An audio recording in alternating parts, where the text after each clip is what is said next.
ketiga Pak Menteri, mohon izin saya mau bicara sedikit soal Formula E. Saya tidak mau bicara soal Gutu karena apa namanya itu domainnya Pak Arya Sinulinga. Saya bicara aja soal Formula E. Pak Menteri, berapa bulan sebelum Formula E dilaksanakan Pak Jokowi datang ke sana?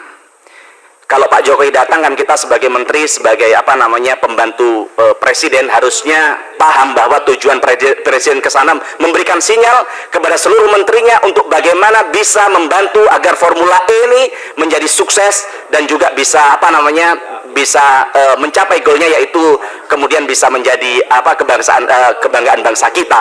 Sebentar teman-teman. Nah, maksud kami adalah kami sedih kemarin ternyata kawan-kawan kami sendiri aja, sahabat kami Pak Sahroni, mohon izin, beliau seperti ngemis-ngemis ke Pak Menteri, katanya iya ternyata nggak ada tuh bantuan, ya kan.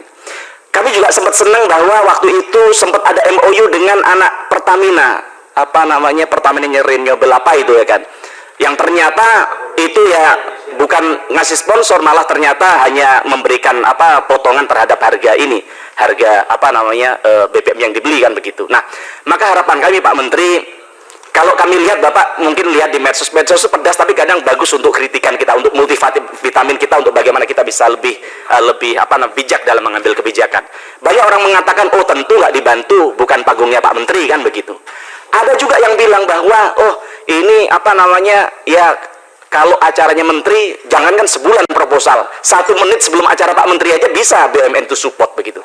Maka kemudian ada kata-kata di masyarakat yang bilang bahwa oh ini memang sengaja oleh Pak Menteri BUMN diinstruksikan untuk BUMN tidak bantu apa namanya Formula E karena ini kemudian Pak Anies Baswedan ini menjadi kompetitor Pak Menteri kan begitu. Saya bicara di sini Pak Menteri bukan dalam kapasitas saya mendukung Pak Anies Baswedan atau enggak, tidak. Tapi ini ada dalam rangka kepentingan bangsa dan negara. Kalau soal capres ya Pak Menteri, kami jelas partai kami punya calon Bu Puan Maharani, ya kan. Sehingga kami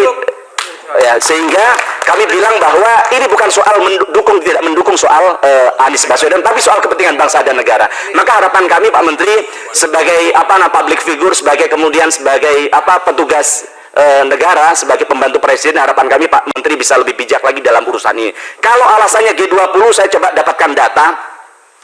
Sekarang berapa sih sebenarnya keuntungan yang dicapai BUMN dalam 2021, yaitu 1.613 triliun. Kalau kita bilang sponsorship untuk kegiatan sponsorship dalam sebuah perusahaan aja 5-10%.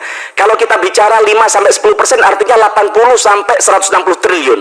Nah Pak, masa sih untuk acara G20 sampai habis 100 triliun, kan tidak mungkin. Dan sisanya kemana? Maka harapan kami hal-hal begini juga bisa bisa dilakukan agar bagaimana minimal 1 miliar lah bantu untuk mereka. Masa kita nggak malu, namanya saya lihat di logonya kemarin ada namanya MS Glow for Men, ya kan. MS Glow ini produk kecantikan, ya kan, yang mereka berhasil sukses bukan karena negara, ya kan, tapi dia punya keinginan, anak muda ini punya keinginan untuk bagaimana ikut mengharumkan nama bangsa kita, sehingga dia mau melakukan sponsorship di situ. Maka harapan kami hal yang baik yang seperti dicontohkan MS Glow ini juga bisa ditiru oleh Pak Menteri BUMN ke depan dengan membuang sedikit egonya terhadap kepentingan politik begitu.